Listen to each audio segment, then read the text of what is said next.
Alright guys, we're back and we got DQ's new Red Velvet Blizzard. We're gonna try it out and see how it is. Ooh, that's crazy. I love red velvet cake, so I'm gonna put it to the test. Yeah, it definitely has that cake taste. I can taste a little bits of cake. Got that red velvet. It's light. It's like a pinkish white. It's pretty good. Holy crap. This bit is good.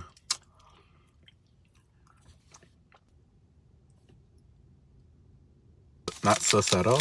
Actually, guys, this is my first time like trying a Blizzard. What? I fuck with it. It's good. If you love red velvet, go get it right now. It's for this month. Valentine's Day. They know what's up. This is like a 10 out of 10, honestly. It's just really good.